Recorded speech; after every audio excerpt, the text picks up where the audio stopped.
Зазвичай, коли мова заходить про якісь інструменти, завжди є цілком чітке очікування щодо їхнього призначення. Це, така базова логіка виживання. Угу, абсолютно. Береться молоток, забивається цвях, зводиться стіна, яка, захищає від холоду. Дія завжди має конкретний відчутний результат. Але от якщо поспостерігати за сучасним світом, часто можна побачити абсолютно іншу картину. Отак. І ця картина буває дуже абсурдною. 100%. Хтось просто купує 1000 молотків різного кольору, виходить на площу і починає ними віртуозно жонглювати. Натовп збирається, люди аплодують, кричать «Браво!». Процес виглядає фантастично. Але жодного цвяха так і не забито. точно, жоден дім не побудовано. Інструмент просто перетворився на іграшку. І знаєш, ця прірва між технічною майстерністю та повною порожнечою результату, вона створює феноменальну ілюзію діяльності. Люди звикають оцінювати саму красу жонглювання. Форма просто відривається від суті. Окей, давайте це розпакуємо, бо саме ця метафора ідеально вводить нас у матеріал нашого сьогоднішнього глибокого занурення. Ми розбираємо дуже нестандартне джерело – це аудіозапис або лекція під назвою «Філософ Рахман про філософію і філософів». І місія тут – розібратися у вельми гострому та радикальному погляді автора на природу людської діяльності взагалі. Так, автор пропонує подивитися на сучасну цивілізацію через оптику так званої ведичної або рахманської традиції. І тут одразу треба пояснити, що не йдеться про індійські веди чи якісь східні релігії. Угу. Це скоріше світоглядна система, де кожна дія має бути підпорядкована глибинному образу та мати практичний сенс.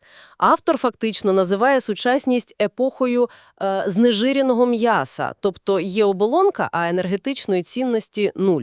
Знежирене м'ясо звучить сильно. Щоб зрозуміти цей стан імітації, ми маємо повернутися до самих витоків, до слова «філософ». І тут автор просто руйнує звичні концепції про давню Грецію як колиску мудрості. Так, він б'є прямо по базі. Концепція така, що слово «філософ» – це лише грецька інтерпретація значно давнішого іранського, авестійського терміна «маздояснієць». Ого, складно звучить. Це означає «той, хто шанує мудрість». І Піфагор за цією логікою не вигадав філософію, а запозичив цей підхід під час мандрівок Іраном. Це епоха великих духовних зрушень, пов'язаних із початком зороастризму, буддизму і, що автор особливо підкреслює, із Сакарійським завітом. Сакарійський завіт. Звучить як якийсь глобальний договір. Що це в контексті тексту? У цій системі координат це епохальна точка відліку, момент формування грандіозних концепцій серед народів Євразії. Суть завіту в тому, що знання не було абстракцією, воно було інструкцією до дії. І ранні піфагорійці шукали саме інструменти для пізнання світу. Угу. Тобто вони ще забивали цвяхи. Точно. Але потім стався розкол. Пізніші грецькі діячі перетворили це на демагогію.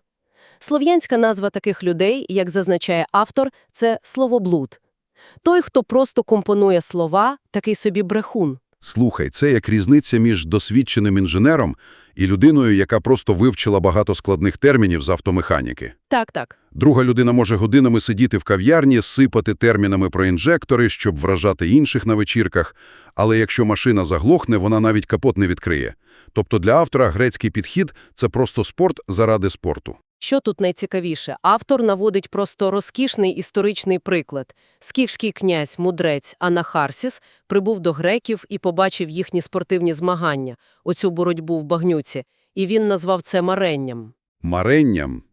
Логічно. Навіщо дорослим чоловікам бруднитися за правилами заради якогось вінка? Саме так. Для здравомислячої ведичної людини дія має сенс лише як засіб. Якщо треба перемогти ворога, використовуй меч або камінь, а штучний конфлікт – це розпорошення енергії.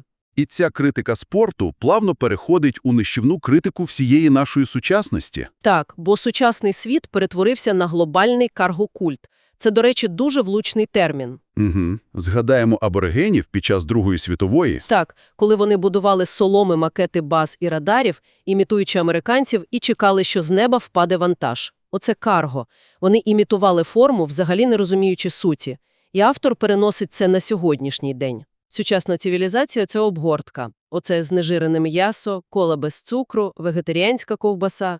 І там навіть згадується секс із контрацепцією, бо за ведичним підходом автора єдиний сенс цього акту – зачаття. Якщо ні, то це, типу, просто жування пластикової ковбаси. Звучить дуже категорично, я згодна. І це стосується музики, архітектури. Технічно вони досконалі, розраховані на комп'ютерах, але ідеологічно порожні.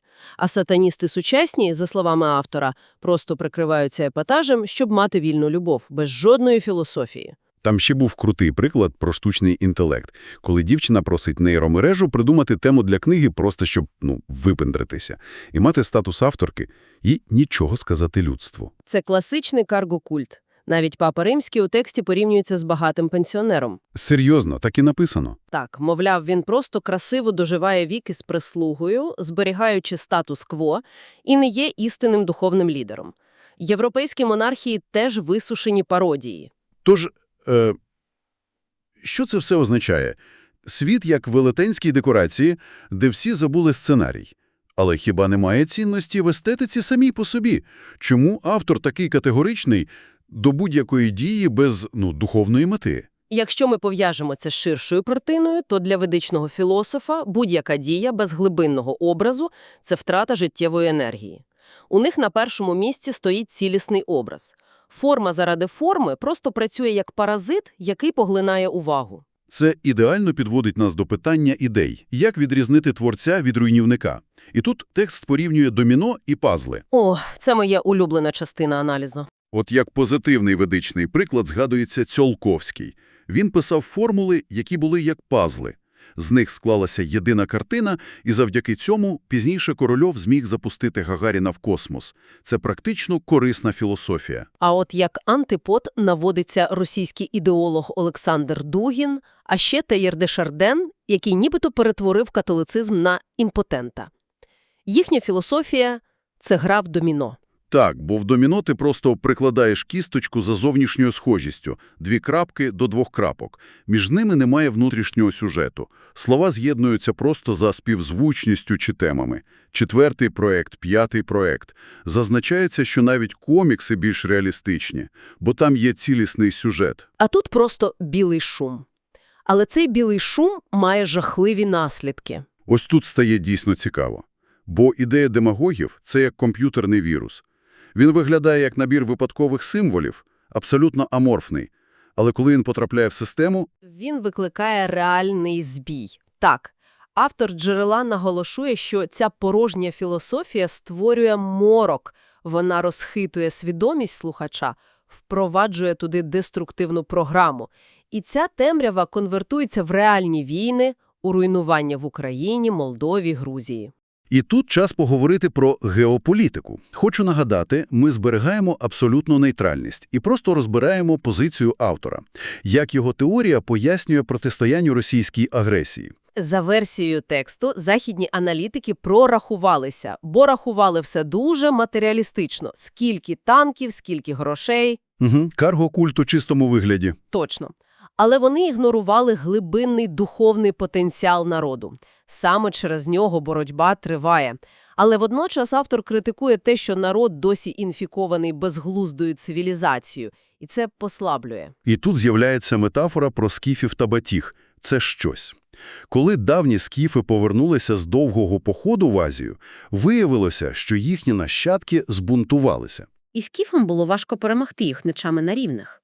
Бо коли ти береш меч, ти визнаєш ворога рівним. Це конкуренція сили.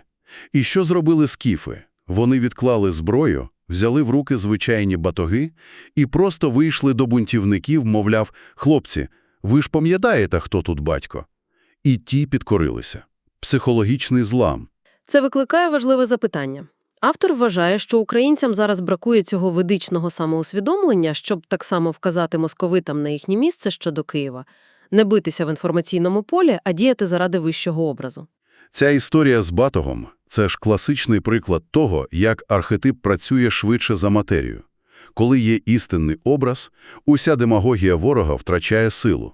Абсолютно згодна. Образ руйнує ілюзії фактом своєї присутності. Якщо підсумувати цей аналіз, то світ поділений. З одного боку, ті, хто шукає істину, будує ракети, мислить пазлами в рамках Сакарійського завіту, а з іншого – демагоги, що жонглюють словами та створюють карго-культи. І автор дає дуже крутий футурологічний прогноз. Він каже, що розвиток нейротехнологій дозволить передавати образи прямо з мозку в мозок. О, без слів. Так, минаючи слова. Для філософів-рахманів це буде прорив, а для демагогів – катастрофа. Бо всі миттєво побачать, що в їхніх головах немає картин, лише розкладені словники. Слухай, це залишає простір для серйозних роздумів.